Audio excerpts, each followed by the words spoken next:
네, 이 시간 오늘의 말씀 함께 보도록 하겠습니다. 다 같이 하나님 말씀 앞에 일어서시겠습니다. 다 같이 읽겠습니다. 그때에 예수께서 말씀하셨다. 아버지께 용서하여 주십시오.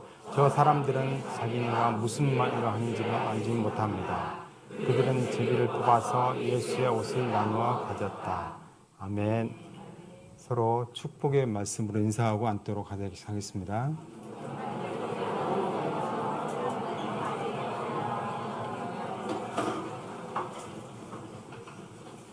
네, 이 시간에는 우리 김경민 장로님께서 말씀 나눠주실 때 우리가 큰 은혜가 되기를 원합니다. 다 같이 크게 격려의 박수로 환영하겠습니다. 할렐루야. 오늘 찬양팀이 주의 사랑 노래하리라 이런 찬양을 했고, 일본 팀도 그리고 티국으로 떠나는 분들도 사랑에 관한 이야기를 했는데, 오늘 사랑에 관한 말씀을 준비하면서 아침에 이 찬양하고 나눔이 이미 이곳에 사랑이, 하나님의 사랑이 넘치면 좋겠다 이런 마음으로 섰습니다. 송일상 자매님이 하나님의 사역에 끼워주셔서 감사합니다 이런 표현을 썼는데, 저도 이 말씀을 준비하면서 하나님이 다운 교회를 이끌어 가시는 성령님의 흐름 속에서 오늘 무슨 말씀을 하기를 원하실까 이런 생각을 하면서 오늘 본문을 준비했습니다. 은혜 가운데 하나님이 성령님이 주시는 그 말씀이 여러분 마음 가운데 있다면 이번 주에 실천할 수 있는 포인트를 발견하는 그런 한 30분이 되면 좋겠습니다. 제가 4, 5년 전에 광화문에 본사를 두고 있는 한 대기업에 강연으로 초대받았을 때 일입니다. 한 300명 정도 되는 임원들이 몇 년 만에 모여서 연례 대회를 하는 그런 날이었고, 중요한 시간에 연사로 초대를 받았죠. 제 조교연구원이 강의를 준비하면서 워낙 교육 담당자가 강의안이나 강의의 스크립트를 자주 점검하다 보니까 제가 그럴 거면 아나운서 불러서 하지 왜 강사를 부르냐, 이렇게 호사를 떨기도 했던 그런 시간이었어요.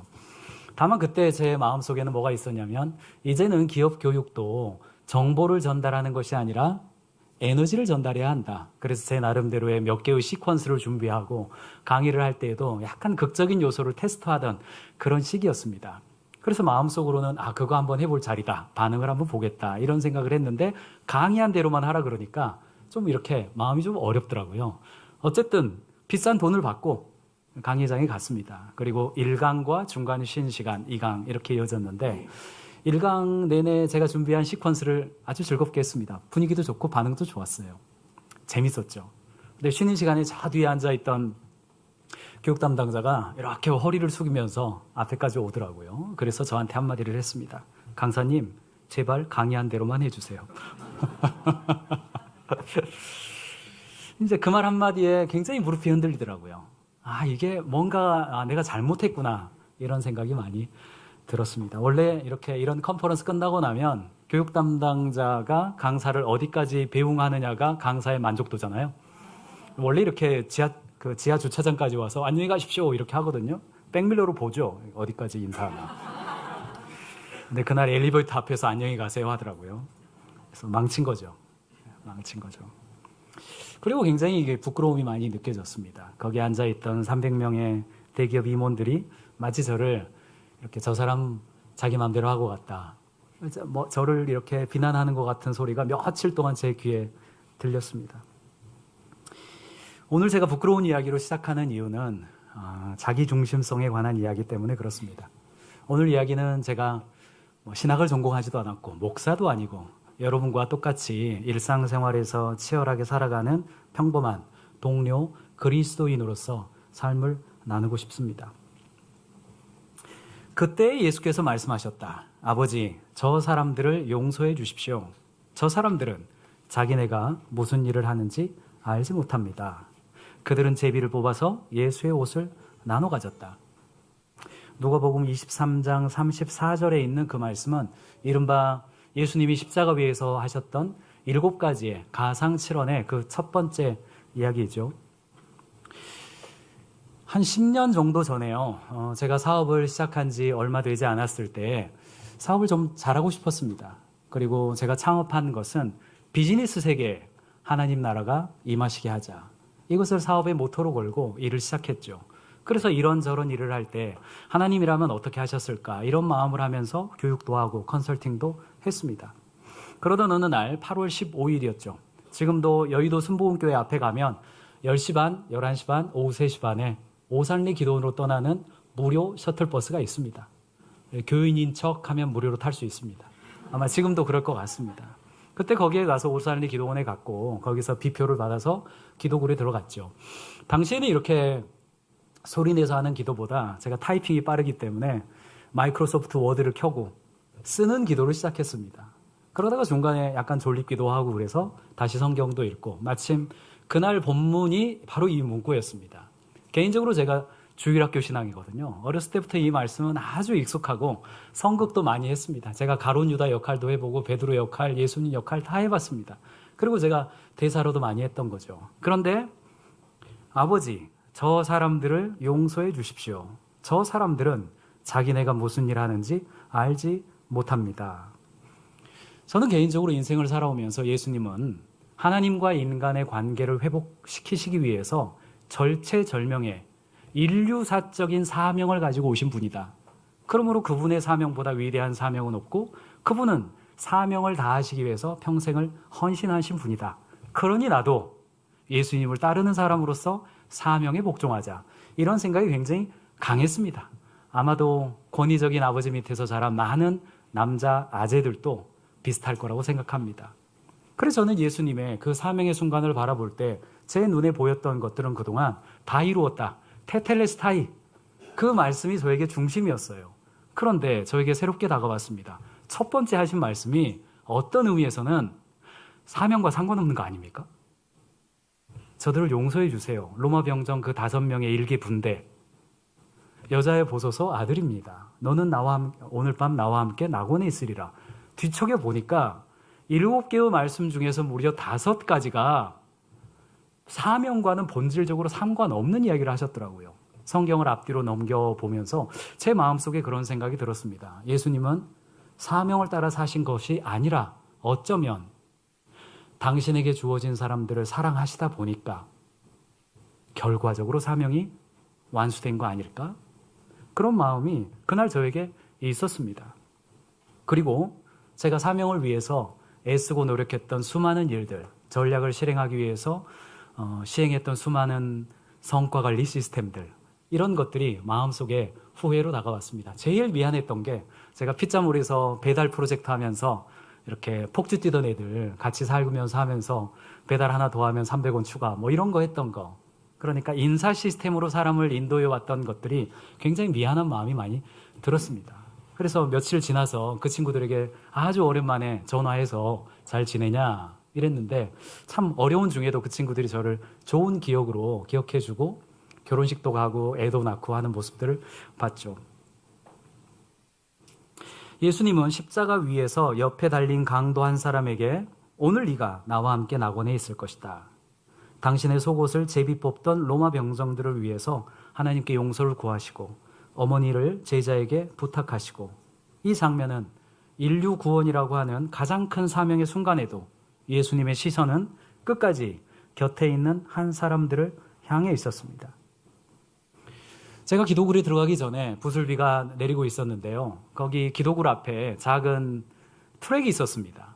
그리고 거기를 보니까 제가 들어가면서 보니까 비 맞으면서 서서 이렇게 주여 주여 하는 사람들이 있었어요.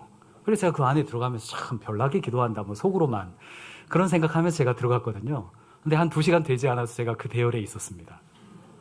빗물인지 눈물인지 내가 하나님에 대한 오해가 너무나 많았구나. 이렇게 생각하면서 제가 상식으로 또는 지식으로 알고 있었던 구약의 말씀들, 또 아브라함의 이야기, 요셉의 이야기, 베드로의 이야기, 바울의 이야기들을 쭉 생각해 보면서 이걸 받고 보니까 이해가 되더라고요. 예수님은 사명의 사람이 아니라 사랑의 실천하시는 분이었다. 사람을 사랑하다 보면 사명이 이루어지는 것이지 사명을 우선에 두어서는 나도 내 주변 사람들의 행복도 멀어지는구나. 요즘 크리스토퍼 놀란 감독의 오디세이 인기 있더라고요. 그래서 제가 학부 시절에 역사를 전공해서 너무나 기다렸습니다. 그 영화만큼은. 그래서 개봉한 다음 날 가서 봤습니다. 가까운 데 가서 봤는데요. 재밌더라고요. 혹시 보셨어요? 옆에 분에게 봤냐고 한번 물어보실래요?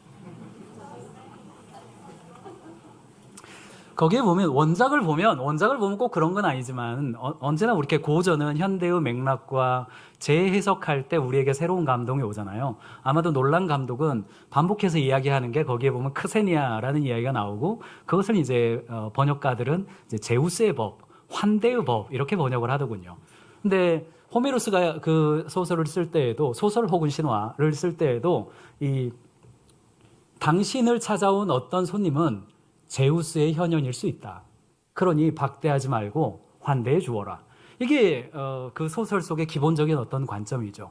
아마 이 이야기가 3,000년이 넘을 정도로 우리 인간들에게 공감을 사고 전 세계의 언어로 번역되고 우리 아이들이 읽어보고 하고 있는 것은 어쩌면 하나님이 우리 인간에게 주신 공통적인 마음, 하나님의 형상 혹은 양심, 그것이 내가 누군가를 향해서 섬기는 것이 혹은 하나님을 섬길 수 있는 것이다 라는 그들 마음속에 성령님이 안 계신 사람이라 하더라도 거기에 대한 공감은 있는 거죠. 인간의 직관이죠. 저는 그걸 양심이라고 부를 수 있을 것 같다 이렇게 생각합니다. 문 앞에 찾아온 낯선 나그네가 어쩌면 신의 현현일지 모르니 정성껏 대접하라는 겁니다. 사람을 대하는 일이 곧 신을 대하는 일일 수 있다는 것. 그런데 성경에서는요, 여기에 대해서 가정법으로 말하지 않습니다. 명확한 선언이 있습니다. 오늘 이 본문 바로 앞에 있는 이야기가 있는데요. 그것은 바로 예수님이 바로 내가 언제 당신을 섬겼습니까? 라고 묻는 제자들의 질문에 내가 헐벗었을 때, 네가 굶주렸을 때, 네가 가난했을 때 대하는 것이 바로 나에게 한 것이다 라는 선언이 있죠.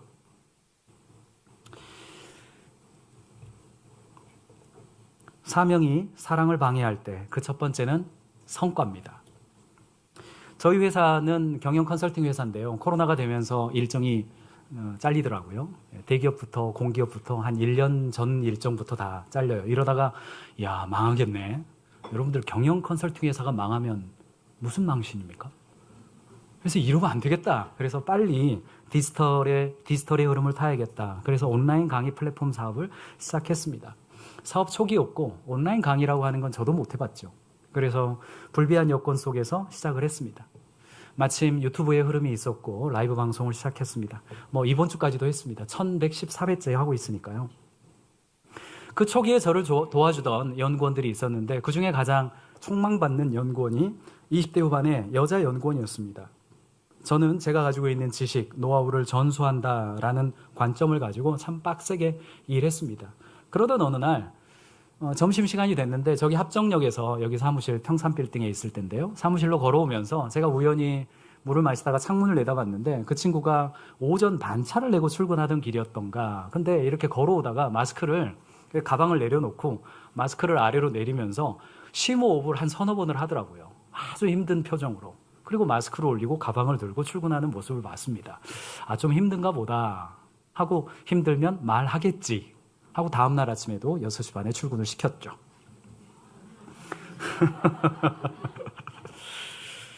그리고 이제 그 친구가 한 1, 2주 정도 지나서 좀 힘들어서 좀 쉬면 안 되겠습니까? 그래서 힘들면 쉬어. 3일이면 되겠어? 그래서 결국은 일주일을 쉬었어요. 근데 나중에 인사팀장 통해서 들었는데 원래는 한 3개월 휴직을 요청하려고 왔다가 제가 너무 열정이 있어가지고 말도 못 건네고 일주일만 쉬었거든요. 그리고 또 열심히 일했죠. 결국은 모든 경영자가 두려워하는 드릴 말씀이 있는데요. 그래서 퇴사했습니다. 한 2년 전에 퇴사를 했고 퇴사한 다음에 여러 직장 있고 잘 하고 있습니다. 거기서도 훌륭한 친구이기 때문에 지금도 그때를 생각하면 미안합니다. 분명히 저는 그 연구원을 사랑했습니다. 함께 성장하기를 원했고 크리스찬 동료로서 가기를 원했죠. 그리고 버텨주기를 바랬죠. 그러나 지금 돌이켜보면 제가 생각하는 사명의 값이 제 옆에 있는 사랑으로 주변을 대하는 거랑 균형이 맞지 않았던 거죠. 그걸 깨달았습니다. 근데 제가 거기서 참 변화됐으면 참 좋았겠죠. 한 6개월 정도 지났습니다. 새로운 사업의 형태로 바뀌었기 때문에 모두가 다 열심히 일하고 그랬어요. 근데 그 중에 팀장급 두 사람이 저를 찾아왔습니다. 두 사람이 나란히 찾아왔습니다. 같은 달에. 그리고 모든 경영자들이 두려워하는 그 한마디 드릴 말씀이 있는데요. 그리고 그 친구들이 한 두세 달 정도 지난 다음에 인기인수를 하고 떠나갔습니다. 그래서 떠나가는 날 굿바이 블레싱 퇴직 인사하는 날 저는 외부 강연을 일부러 잡아가지고 핑계대고 그 자리를 피했습니다. 눈물 나서 있을 수가 없었어요. 더 자괴감이 들더라고요. 제 마음속에. 훌륭한 친구들이었습니다. 그 두 사람은 뭐 잘하고 있습니다. 다른 직장 가서. 그래서 제가 가끔 뭐 동료들 결혼식 있을 때 만나게 되는데 열심히 하고 있어라. 내가 다시 부르겠다. 뭐 진심이죠. 드릴 말씀이 있습니다. 비전이 다르거나 성장이 정체되어서 떠나는 게 아니라 힘들어서 떠난다. 그리고 퇴직 면담을 할 때 제가 힘들다고 말씀드리지 않았습니까? 언제? 아니 그때 이야기했잖아요. 기억이 안 나는데. 그렇죠. 예, 그래서 그만두는 거예요. 남아있는 사람들은 빈자리 채우느라고 더 빨리 출근하고 더 늦게 퇴근하고 회의 시간에 짜증도 늘어나고. 저만 그렇습니까? 왜 눈빛이 애처로운 눈빛으로 저를 비슷하지 않습니까? 그러던 어느 날 석정일 목사님의 설교였는데요. 제가 저쪽 자리에 일부 예배 때 앉아있는데 앉아있을 때 설교 말씀을 듣다가 이런저런 상상도 하고 뭐 상상의 나리도 가고 갔다 오고 그러잖아요. 여러분들 가신 분들 빨리 오세요. 생각 속으로. 이런 마음이 좀 있었습니다. 사랑하는 아들 경민아, 네가 다른 사람을 힘들게 했던 바로 그 방식으로 지금 너를 힘들게 하고 있구나. 이 마음이 있었어요. 그 시절에 저는 제가 가지고 있는 이 평범한 경영 컨설팅 회사가 아니라 정말로 비즈니스를 사랑으로 하는 경영자들을 세워서 우리가 비즈니스 세계 속에서 하나님 나라를 경험하게 하자. 그래야 하나님의 사람들이 풍요롭고 비즈니스의 거래 속에서 서로 행복을 누릴 수 있지 않겠는가. 이 사명에 저는 아주 뭐 소명을 갖고 있습니다. 그리고 저와 함께하는 동료들도 다 뭐 CCC, 한동대 이런 출신들이에요. 지금 이야기하는 사람들 다 크리스찬들입니다. 자기 교회 가면 다 청년회장들이에요. 그런데 주일날 제가 왔을 때는요, 정말 눈물바람이에요. 찬양할 때부터 울고 있어요, 벌써 저기서. 그래서 규남이가 그렇게 잘 안 해줘? 뭐 그러던데, 전혀 그게 아니고, 저는 일터 때문에. 그래서 제 마음속으로는, 그래, 나는 평일날 열심히 일했으니까 주일날 울 자격이 있어. 최선을 다한 크리스찬, 주일날 우는 거야. 눈물 안 나오면 양심 불량이야. 뭐 그랬죠, 뭐. 그랬습니다. 그런데 그때 제 마음속에 다른 사람을 힘들게 했던 바로 그 방식으로 지금 너를 힘들게 하고 있구나. 내가 원하는 것은 사명이 아니라 사랑이야. 이런 마음이 들었습니다. 내 주변 사람들을 성장시키고 탁월하게 만들어주는 것을 사랑이라고 생각했지만 정작 그들의 한숨소리 또는 그들의 현재의 모습을 깊이 있게 듣지 못하는 거죠. 칠레의 광부들은 지하 1km, 2km 아주 깊은 광구 속으로 들어갈 때 카나리아 한 마리를 가지고 들어간다고 그러죠. 그리고 그 카나리아가 더 이상 울지 않는 순간이면 이 공기가 나빠졌다는 걸 알고 바로 올라온다고 그럽니다. 성과를 향해서 달리는 사람은 주변에 있는 카나리아의 노래가 멈춘 걸 알지 못합니다.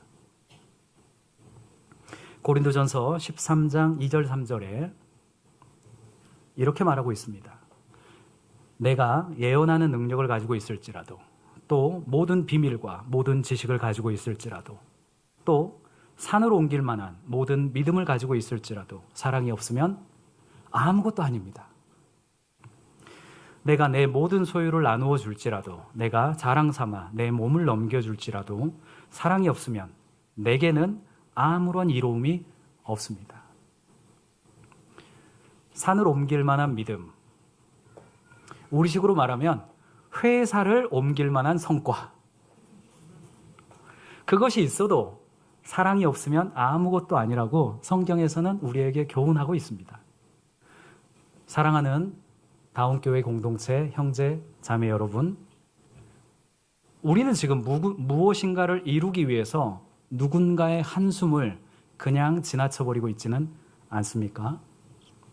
내 주변에 우리 가정에서, 가족에서, 일터에서 혹은 섬기고 있는 봉사팀의 일원들 중에서 혹시 멈춰버린 카나리아의 노랫소리처럼 지금 멈춘 사람은 있지는 않습니까? 어쩌면 그 사람이 우리에게 주는 신호일런지도 모르겠습니다. 오늘 두 번째 주제는 자존심보다 사랑입니다. 저는 3년 전에 이 일을 계속하기 위해서는 박사가 좀 필요하겠다. 그래서 박사 과정을 시작을 했습니다. 너무나 감사하게 이제 마무리 단계가 되었어요. 지금 박사이신 분이 몇 분 제 눈에 띄는데요. 굉장히 부럽습니다. 이렇게 어려운 줄 몰랐어요. 서울벤처대학원대학교에서 박사 과정을 시작을 했고 이 대학원은 토요일 날 수업을 하는 그런 곳입니다. 그래서 3월 달에 마음을 굳게 먹고 학교를 갔죠. 그리고 오전 수업을 했고 점심때가 되니까 식당을 예약했대요. 그래서 50명이 한 식당으로 쭉 다 가는 거예요. 김치찌개 집이었는데 분위기 아시죠? 김치찌개집 50테이블이 싹 세팅이 돼 있고 중간에 김치찌개에 맥주 각각 8병, 소주가 이쪽. 오후에 수업이 있는데 그 분위기 아마 아실 겁니다. 그리고 뭐 제가 깜짝 놀랐습니다. 이렇게 교수님이 딱 이러셨으니 잔을 이렇게 들더니 잔 앞으로 그러시더라고요. 들으셨어요 방금? 못 들으셨죠? 저도 처음에 무슨 말인가 못 알아들었습니다. 다시 귀를 쫑긋 세우고 보니까 잔 앞으로. 이거는 군대에서요. 삼선 정렬 이후에 처음 들어본 말입니다. 잔 앞으로 그러니까 거기에 있는 50명이 잔 앞으로 복명복창하면서 이 맥주잔을 드시더라고요. 그래서 야 이거는 내가 이런 분위기 싫어가지고 이랜드 입사했는데 내가 다시 이걸 들어오나? 뭐 이런 느낌을 받았어요. 그래서 제가 첫 주에 3월 첫 주에 그걸 보면서 저는 이제 마음속으로 전 청년 때부터 이 술자리가 너무너무 힘들었습니다. 힘들었고 평생을 제가 금주 금연을 신앙적인 어떤 원칙으로 삼고 살아가는 사람으로서 청년 시절에 이 술자리에 선배가 주는데 마셔, 뭐 나 안 마시면 후배 아니야, 뭐 너무 힘들었습니다. 너무 힘들었어요. 그래서 제가 20년 동안 술자리를 피해서 살아왔는데, 이야 이제 이 나이 먹고 다시 내가 이 분위기로 오나? 나이 이야기는 하지 말아야 되는데. 그래서 제가 당연히 제가 청년 때처럼 여기 사이다 주세요 그랬죠. 그렇게 말하는 마음 속에는 여기에 비주류파도 있으니 인정해달라. 이런 어떤 문화적인 무브먼트에 대한 열망도 있습니다. 제가 뭐 수능만 한 건 아닙니다. 청년 때도. 그래서 많이 맞았죠. 근데 이제 그 다음 주에는요. 그 다음 주에는 그냥 조용히 냉장고에 가서 이렇게 사이다 가져오고 이렇게 하죠. 색깔은 맞춰드릴게요. 소주에는 사이주, 맥주에는 콜라. 색깔은 맞춰줘야죠. 건배사도 제가 잘하게 생기지 않았습니까? 근데 제가 청년 시절에는 그 회식 자리에 가면 나의 신앙적 혹은 종교적 열심을 지키기 위해서 그냥 이렇게 나 술 안 마시는 게 제 포커스였어요. 그런데 이제는 옆에서 이렇게 강요하거나 그러지는 않죠. 요즘 분위기도 그렇고 또 뭐 저도 이제 사회적으로 좀 괜찮잖아요. 그러니까 강요는 안 해요. 그러다 보니까 이렇게 좀 보이더라고요. 전에는 나 지키는 거가 이게 관심이었는데 이제는 고개가 들어져요. 그리고 사람들의 얼굴을 보기 시작했습니다. 술자리에서 옆에 주변 사람들 술 마신 사람 얼굴 보면 참 볼만합니다. 그거 볼만해. 술 안 마신 사람이 오래 있기에는 이렇게 발그레해가지고 볼만합니다. 근데 거기에서 뭐가 새롭게 보이기 시작했냐면 그 사람들의 삶이 좀 보이더라고요. 이 사람들이 지금 술을 원하는 게 아니에요. 그 분위기 속에서 옆에 사람들을 배려하는 과정에서 술도 좀 마시고 몰래 이렇게 맥주잔 옆에 쫙 버리고, 여러분도 해보셨을 거예요. 이렇게 소주 밑에다 좀 버리고 이렇게 빈잔 들고 뭐 이렇게 있어요. 그 인디비주얼리 그 개인적인 어떤 게 좀 보이기 시작했어요. 전에는 못 봤습니다. 나 지키는 게 중요했어요. 그래서 그 전에 이렇게 나 개인 지키는 관점에서 조금 옆에 있는 사람의 얼굴을 보니까 이 사람들이 다 술 마시면서 혹은 바람직하지 않은 어떤 문화에 취해 있고 그런 관점이 아니라 이게 분위기 맞춰주려고 이렇게 좀 옆에 사람 배려하느라고 안 먹고 싶지만 먹는 사람도 좀 보이고 약하지만 강한 척하는 사람도 보이고 자신의 연약함을 숨기기 위해서 센 척하는 사람도 좀 보이고 이 자리를 빌려가지고 뭔가 화해하고 싶은 사람도 좀 눈에 들어오고 이 자리를 빌려서 뭐 좀 누르고 싶은 사람도 보이고 그 인격이 좀 보이기 시작하더라고요. 그래서 한 4월 달 정도 됐을 때에는 이제 맥주잔을 받았습니다. 물론 이제 마시지는 않았습니다. 그런데 건너편에 앉아있는 분에게 잔을 따라주는 거, 이렇게 좀 잘 말아주는 거, 이렇게 색깔 잘 맞춰야죠. 이 말아주는 게 어쩌면 섬김이 될 수 있겠다. 크세니아가 될 수도 있겠다. 이런 생각을 제가 한 3년여 정도부터 했습니다. 저의 금주 원칙은 지금도 하나님이 주신 은혜라고 생각합니다. 원칙 자체가 잘못된 건 아니죠. 한국 기독교의 오랜 미덕인 금주의 원칙, 금연의 원칙을 가지신 분들은 평생 그 원칙을 지키실 것을 주님의 이름으로 축복합니다. 저의 결심도 같습니다. 문제는 그 원칙이 어느 순간 이웃을 섬기는 도구가 아니라 나의 자존심을 높이는 도구가 되어버릴 때 그것은 본질을 떠난다는 것이죠. 원칙은 지키되 그 원칙을 쥔 손으로 이웃의 잔을 채워줄 수도 있는 것. 우리가 가지고 있는 종교적인 열심과 원칙이 하나의 자존심이 되어서 가까운 사람들에게나 누군가에게 벽으로 느껴지고 있다면, 교회의 문턱을 넘는데 어려움으로 작동하고 있다면 그것은 자존심보다 사랑을 선택해야 될 지점일런지도 모릅니다. 갈라디아서 5장 13절 말씀에 형제자매 여러분, 하나님께서는 여러분을 부르셔서 자유를 누리게 하셨습니다. 그러나 여러분은 그 자유를 육체의 욕망을 만족시키는 구실로 삼지 말고 사랑으로 서로 섬기십시오. 저는 오랫동안 이 말씀을 우리가 금욕적인 삶을 살고 경건하게 사는 삶의 표본으로 적용해 왔는데 여러분 어떠세요? 오늘 이 말씀이 어떻게 느껴지세요? 종교적 열심이 우리의 자유라 하더라도 그것을 우리가 섬겨야 될 우리 이웃이 있다면 그 종교적 열심에 사랑을 얹을 수 있는 자유도 필요하다는 것이죠. 같은 말씀이지만 정반대로 다가올 수도 있습니다. 마지막 오늘의 세 번째 주제는요, 경쟁보다 사랑입니다. 이 세 번째 말씀은 조금 조심스럽습니다. 담임 목사라고 한다면 못할 이야기일런지도 모르겠습니다. 제가 언제 설교 자리에 또 서겠습니까? 한 기독교 방송에 우리 교회 좋은 교회라는 프로그램이 있습니다. 우리 교회 좋은 교회 뭐 이렇게 시작하는 프로그램이에요. 아마 들어보신 분도 있을 겁니다. 그 교회의 교인들이 자기 교회를 자랑하고 소개하고 담임 목사를 자랑하고 사역을 자랑하고 교인들을 자랑하고 교회의 공간을 자랑하고 그런 프로그램입니다. 종종 봅니다. 자기가 다니는 교회의 공동체를 자랑스러워하는 것은 아름다운 일이라고 할 수 있겠습니다.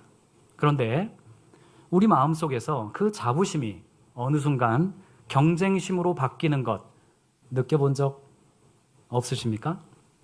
교인 수로, 예배당 크기로, 사역과 행사의 개수로 어느새 옆 교회와 비교하고 있는 마음이죠. 100주년 기념교회의 교인들이 몇 명이 줄었다더라. 100주년 기념교회 예배 시간을 30분 바꿔가지고 양화진 주차장을 먼저 선점한다더라. 너무너무나 사랑스러운 우리 형제 교회이잖아요. 근데 우리 마음은 그렇죠. 심지어 우리 형제들 간에도 비교의식이 있는 거니까 그렇게 비교하는 마음이 첫 번째 왔을 때 너무 자괴할 필요는 없다고 생각합니다. 그리고 그걸 인지했을 때 어느 방향으로 가느냐가 중요하겠죠. 교회끼리만 그런 게 아닌 게 이제 좀 위원회끼리는 어떻습니까? 어느 위원회에 봉사자가 많다. 어느 부서가 그렇다. 어느 부서는 교사가 많다. 교사가 적다. 수련회에 얼마나 왔다. 어느 목장은 VIP가 많다더라. 세례를 많이 받았다더라. 분가를 몇 번 했다더라.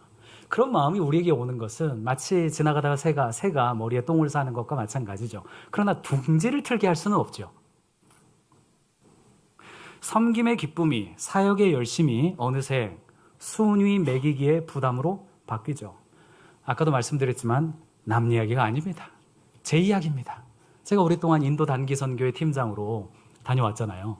많이 갔을 때 한 30명 갔습니다. 방금 일본 팀을 보면서 제 마음속에 인도 내년에 확실하게 한번 해야겠는데. 제 이야기예요. 제 이야기죠. 저만 그렇습니까? 저희 부부가 목자로 세워지던 초기에 한 15년 전이죠. 벌써. 이런 일이 있었습니다. 기존의 구역 식구들을 재편해서 신청받은 다음에 구역장을 목자로 세웠던 때예요. 그러니까 저희 목장 식구는 저희가 전도한 사람이라기보다는 기존의 교인들로 이제 세팅됐습니다. 그 중에는 저희 부부보다 나이도 많고 또 생활 수준도 높고 그런 분들이 대부분이었죠.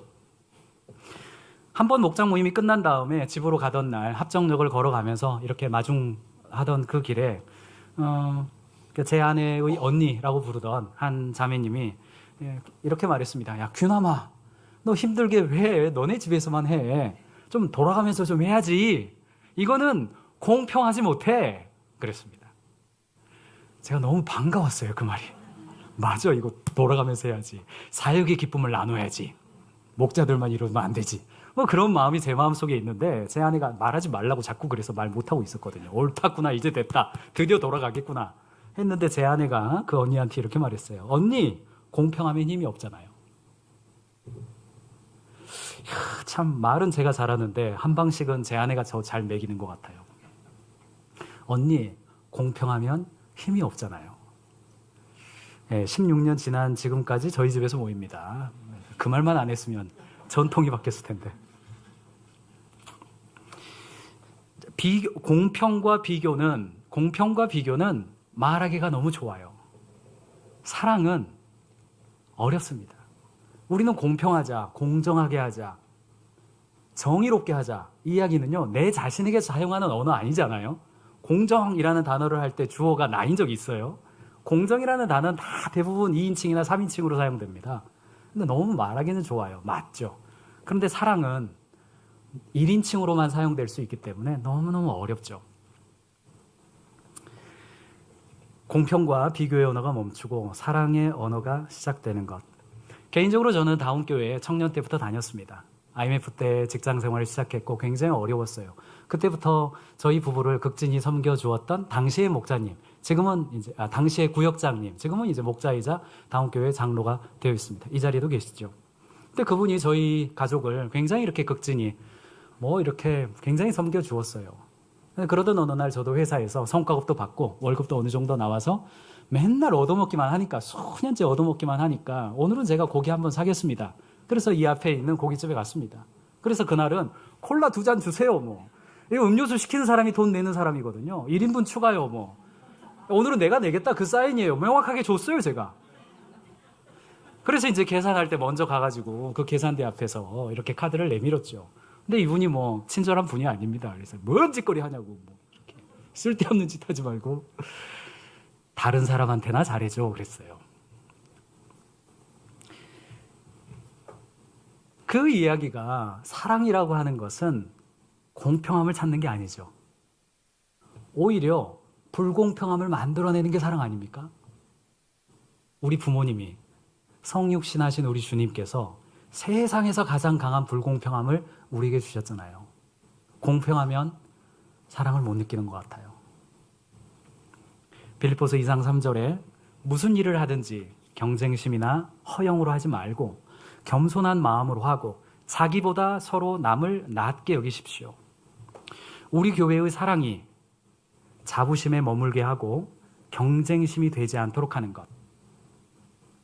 사랑이 목적이고 사명은 그 사랑을 다한 결과로 우리가 경험하게 되는 것. 목장 모임도 우리가 하고 있는 여러 세미나나 사역도 같은 거 아니겠습니까? 사랑은 결국 하나님께 반응하는 것입니다. 하나님이 구별하셔서 세우신 다운교회 공동체 형제, 자매 여러분, 저는 이 공동체의 장로된 자이자 오늘 설교를 맡은 자로서 여러분에게 권합니다. 사명보다 사랑을 앞서시기 바랍니다. 참회록의 저자이자 중세의 교부 철학자인 어거스틴은 사랑에 관해서 이렇게 말했습니다. 먼저 사랑하라. 그리고 그 다음에 당신이 원하는 것을 하라. 우리가 하는 모든 동기 앞에 사랑이 우선이 돼야 한다는 거죠. 사랑이 동기가 되면 그 다음은 자유로울 수 있죠. 저의 경우 저도 이렇게 멘탈 흔들리면 정신 못 차립니다. 불같이 화를 내기도 하고 여전히 드릴 말씀 듣고 살고 있습니다. 여전히 그렇습니다. 그런데 그나마 제가 조금 상태가 좋을 때, 이렇게 좋은 피드백을 받을 때 어떤 때냐면요, 저의 경우는 그래요. 말하고 있는 나와 지금 대화하고 있는 이를 대하는 것이 아니라 하나님을 대하고 있다라고 생각하고 말할 때 살짝 돼요, 그게. 사랑은 오직 개인으로서만 존재하잖아요. 다운교회를 사랑한다, 청년들을 사랑한다, 노인을 사랑한다. 그거 다 판타지고, 사랑은 오직 그 개별적 인격에 대해서만 적용 가능한 것이죠. 그러니까 하나님은 우리를 개별적으로 대하시죠. 가장 최적화돼서. 집단주의에는 사랑이 없죠. 비교만 있을 뿐이죠. 그래서 사랑을 할 때에 그가 아니라 하나님께 대하여 반응하는 것. 직원을 바라볼 때 이 사람이 나에게 어떻게 말했든 상관없이 내가 말하는 건 내가 지금 하나님께 말하고 있는 거야 라는 느낌이 좀 좋을 때, 그때 약간 괜찮아요. 저도 대부분은 안 좋은데 그때 약간 괜찮아요. 정신 차리고 말해요. 제 아내에 대해서, 자녀에 대해서 할 때. 근데 내가 내 아들을 대하고 있다, 상태 안 좋아요. 아들한테 제일 안 되는 것 같아요. 근데 고객님한테는 잘 되죠. 고객님한테는 아주 잘 됩니다. 그거는 상대가 사랑스러워서, 상대가 반응할 만해서 하는 게 아니라 어떤 상대 앞에서든 하나님께 반응한다는 마음으로 하는 것. 이거 좀 되십니까, 여러분들은?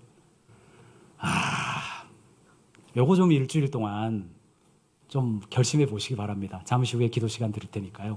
그 결심해 보시기 바랍니다. 내가 이 앞에 있는 사람을 대하는 게 아니라 하나님을 대하는 마음으로. 이 호메로스도 그 마음을 해줬잖아요. 크세니아의 원칙이 인간이 가지고 있는 그 그림자잖아요. 하나님을 찾는 그림자 아닙니까? 골로새서 3장 23절에 무슨 일을 하든지 사람에게 하듯이 하지 말고 주님께 하듯이 진심으로 하십시오. 서론에서 말씀드렸던 오디세이 기억하세요? 그리스 사람들은 문 앞에 온 나그네가 어쩌면 신의 현현일지도 모른다라고 했습니다. 그런데 우리 예수님은 그 인간의 직관을 뛰어넘어서 놀랍게도 이렇게 선언하십니다. 제가 원문을 읽어드리죠. 마태복음 25장 35절 이하예요. 잘 들어보십시오. 너희들은 내가 줄일 때 내게 먹을 것을 주었고 목마를 때 마실 것을 주었으며 나그네로 있을 때 영접하였고 헐벗었을 때 입을 것을 주었고 병들어 있을 때 돌보아 주었고 감옥에 있을 때 찾아주었다. 너희가 여기 내 형제자매 가운데 지극히 보잘것없는 사람 하나에게 한 것이 곧 나에게 한 것이다. 선언하셨잖아요. 인간의 지혜와 직관은 그럴 수도 있다 이지만 우리 예수님은 맞아, 그거야 라고 해주셨잖아요. 어쩌면 신일지도 모른다가 아닙니다. 그 작은 사람 하나가 곧 나였다라고 말씀하십니다. 그러므로 우리가 까다로운 상사에게, 지쳐있고 일을 떠넘기고 있는 동료에게, 나를 서운하게 한 목장 식구에게, 낯선 이웃에게 사랑으로 반응할 때 우리는 사실 하나님께 반응하고 있는 것입니다. 성과가 없어도, 자존심이 상해도, 경쟁에서 밀리는 것 같아도 사랑으로 한 것은 헛되지 않습니다. 왜냐하면 그 사랑을 받으신 분이 하나님이시기 때문에 그렇습니다. 수고하며 무거운 짐 진 사람들은 모두 내게로 오너라. 내가 너희를 쉬게 하겠다.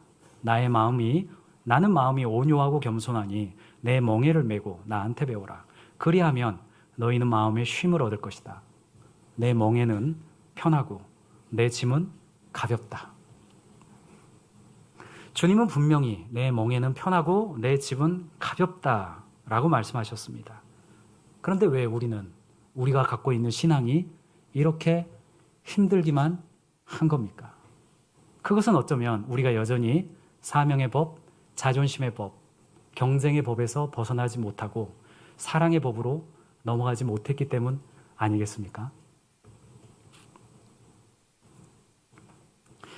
주님의 멍에는 사랑의 법칙입니다. 사랑으로 반응하는 사람에게 신앙은 짐이 아니라 쉼이 될 수 있습니다. 사랑하는 다운교회 공동체 형제 자매 여러분, 이번 한 주는 그분께 조금 더 가까이 가셔서 무거운 나의 멍에를 내려놓고 사랑의 법칙이 주는 그 가볍고 편한 기쁨을 마음껏 누리시기를 우리 주님의 이름으로 축복합니다. 함께 기도하겠습니다. 사랑의 아버지 하나님, 감사합니다. 십자가 위에서 곁에 있는 한 사람을 향하셨던 주님, 당신의 사람들을 끝까지 사랑하신 예수님을 오늘 다시 기억합니다. 저희가 자존심이라는 이름으로 이웃들 앞에 벽을 쌓았던 것 용서해 주시고, 성과와 성장이라는 이름으로 곁에 있는 사람을 한숨 듣지 못했던 것, 그것도 용서해 주십시오. 사명이라는 이름으로 정작 사람을 지나쳐 버렸던 것도 용서해 주시고 이제 저희의 순서를 바꿔주십시오. 사랑으로 대하는 것이 먼저 되게 해주십시오. 사명은 주님께서 이루어 가시는 것을 바라보게 해주십시오. 저희 곁에 보내주신 카나리아의 노래를 귀 기울여 듣게 해주시고 내일 아침 출근하는 저희의 일터에서도 무엇을 이룰까 보다 누구를 사랑할까를 먼저 묻게 해주십시오. 여기 앉아있는 한 사람 한 사람 다운교회 형제 자매님들을 주님께서 사랑으로 품어주시고 가장 행복한 이번 일주일이 되도록 인도해 주십시오. 이 모든 말씀 예수님 이름으로 기도합니다. 우리 함께 찬양하실 때에 주님의 마음을 본받는 자 찬양하겠습니다. 우리 1절과 2절 찬양하겠습니다.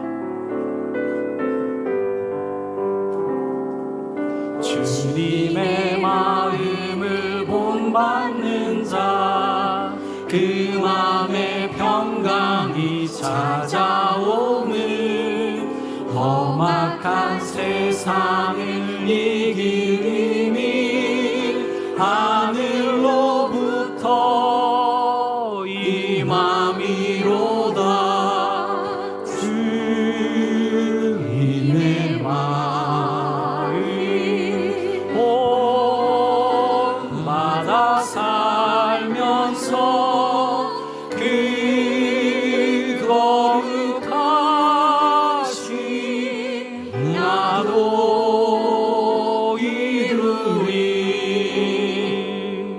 주 모습 내 눈에 안 보이며 그 음성 내 귀에 안 들려도 내 영혼 날마다 주를 만나 신령한 말씀 늘 배우도다.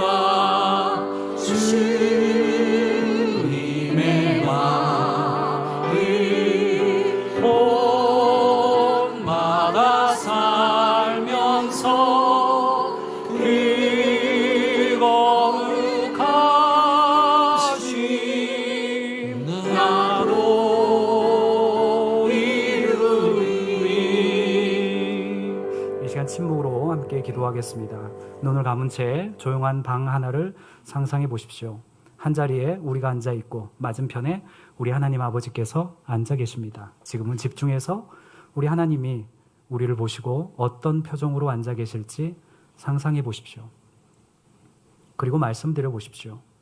지난 평상시에도 나와 함께 계셨지만 이 시간 특별히 주님께서 나에게 해주시는 말씀은 무엇입니까?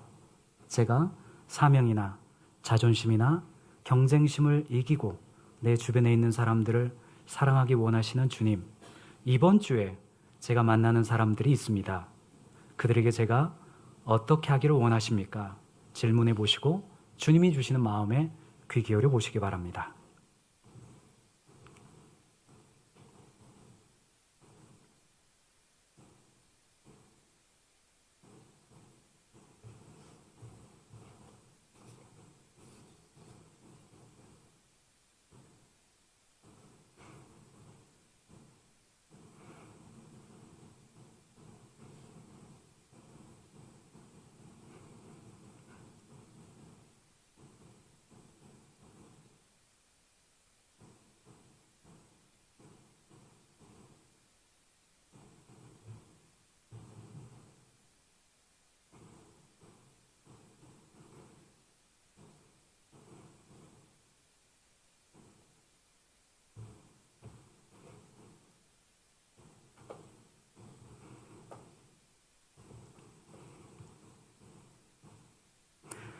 이제 삶의 예배를 드리기 위해 이웃을 향한 현장으로 힘차게 나아가겠습니다. 평안한 마음으로 세상에 돌아가십시오. 선한 일에 용기를 가지시며 악을 악으로 갚지 마십시오. 항상 연약한 자를 도우시며 아픈 사람들을 찾아보시며 곤란당하는 이웃을 위로하십시오. 모든 사람을 존중하시며 주님을 존경하고 사랑하십시오. 모든 일을 믿음과 사랑으로 행하시며 어떤 일에도 소망을 포기하지 마십시오.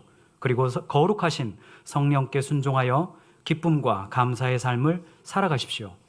사랑으로 있는 우리의 현장에 우리 하나님 아버지는 항상 함께 하실 것입니다. 남겨진 이번 한 주 동안 저희들에게 주신 시간과 물질, 재능과 힘, 내 것처럼 함부로 사용하지 않게 하시고 하나님의 것을 맡은 선한 청지기처럼 지혜롭고 충성되게 사용하게 해주십시오. 여호와는 우리에게 복을 주시고 우리를 지키시기 원하며 여호와는 그 얼굴을 우리에게 비추사 은혜 베푸시기 원하며 여호와는 그 얼굴을 우리에게로 향하려 드사 평강 주시기를 원합니다. 아멘. 예배를 마쳤습니다. 개인 기도 시간 가지시기 바랍니다.